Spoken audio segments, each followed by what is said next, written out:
Hello everyone. Good morning, good afternoon, good evening, based on your location and time zone.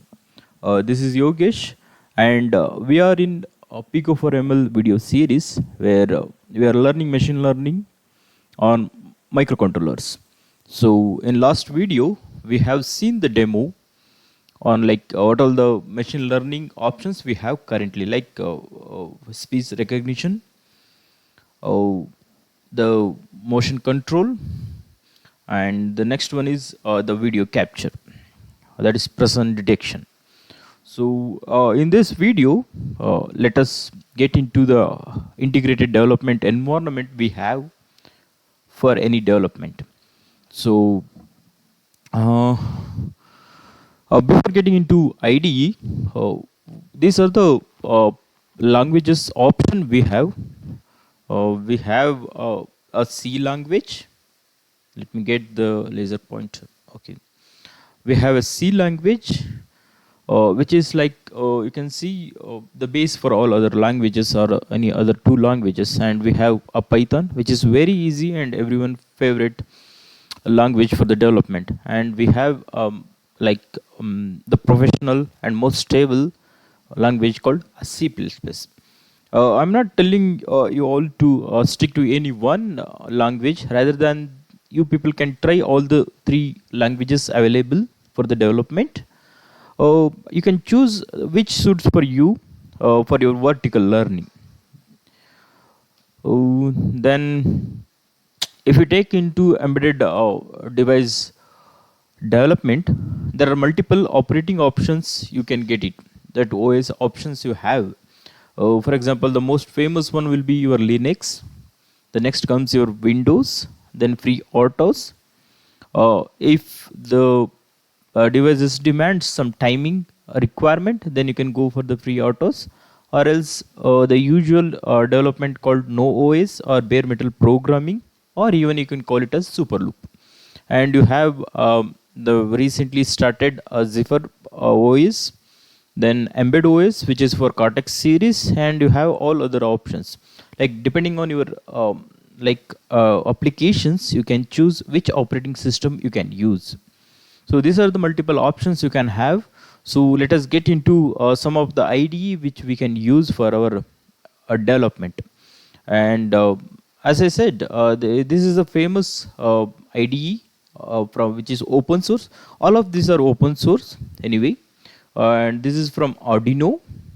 And we have one more integrated development environment called a platform IO, where you can have multiple development boards or companies MCUs in a single development environment. This both works in both C, C++, whereas this Arduino works on most of the things are C++. But if you take platform IO, it works with C as well as C++. And this is a famous editor, a VS Code editor. And if you are working in our Cortex series microcontroller, that is ARM Cortex M controller or OR controller, then ARM embed development environment will be a very good options. And if you are from the Linux background, and the few developers are working on this, is called a Zephyr project, so that also you can use it. And if you are from a Python background, these are the three IDE which you can use. The one is a MicroPython, and another one from Adafruit called a Circuit Python. Then you have Tony, which is most of them are used in the Raspberry Pi. These are the three options which you can use it for your Python programming. Then this is the one which is maintained by AWS, that is Amazon, called FreeRTOS, that is real-time operating system. If your development demands accurate timing, then you can go for this FreeRTOS also. So these are the multiple options we have for the IDE selections. I'm not telling you people to stick to anyone. As I said earlier also, you can just try with this, and my favorite will be these two. One is Arduino, or sometimes I will go with platform IO. The ARM embed will be always integrated with the Cortex series with Arduino as well as with the platform IO. So anyway, you can start working with this, and if somebody are interested in RTOS kind of things, then you can go with this.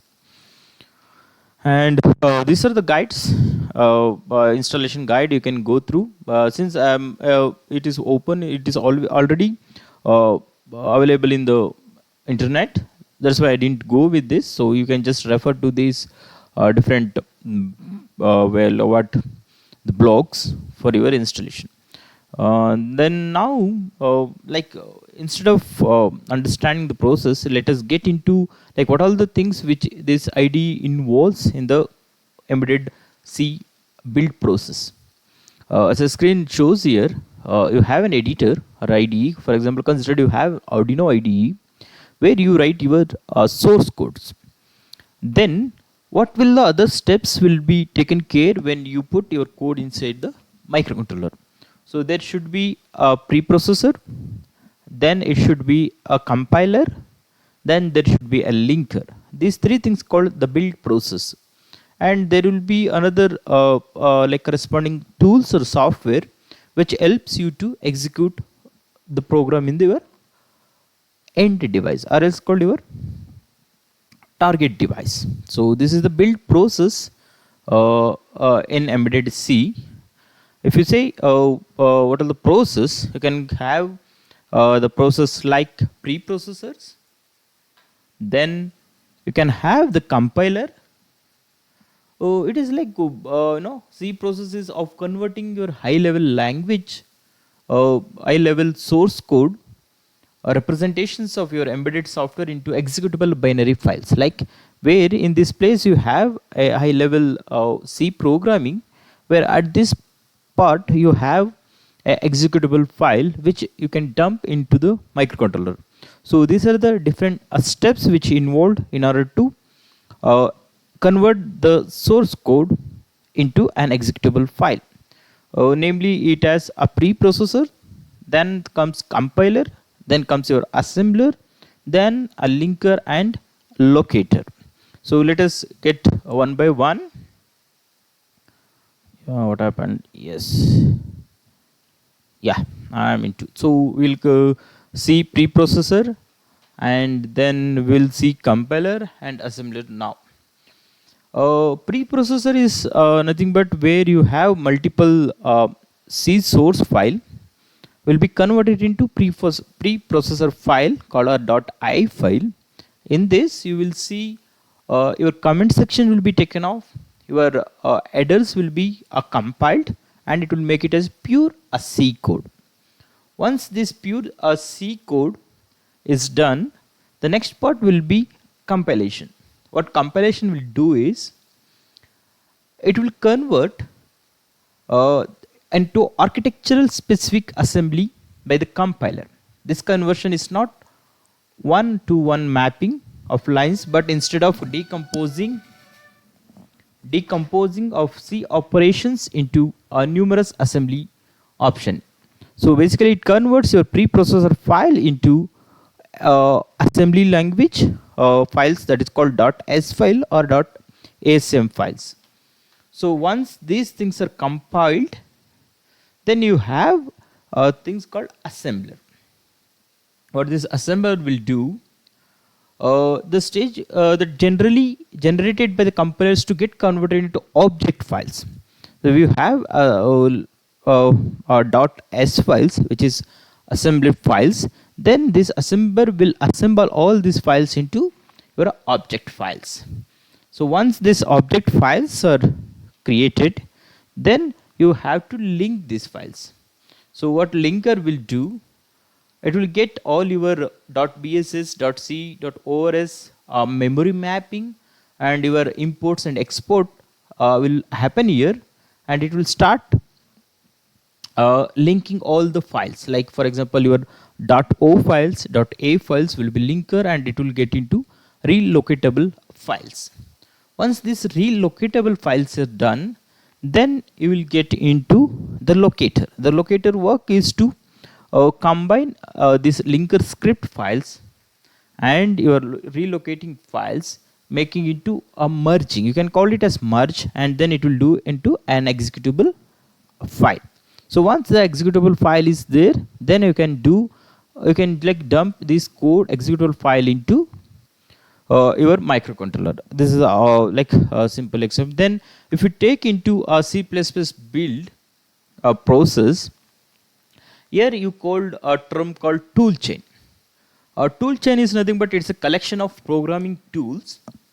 It consists of a compiler, linker, assembler, and debugger.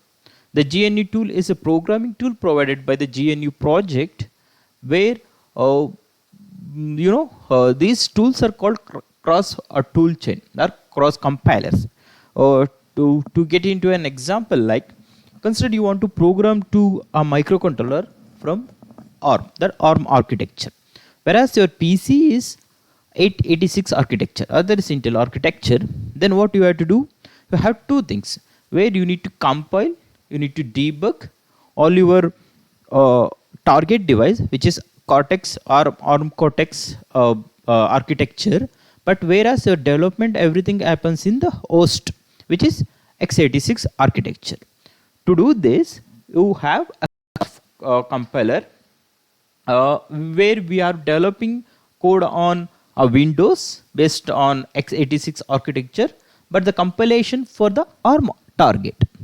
That's why these are called cross-platformer devices. Okay. Once these target files are built, then you can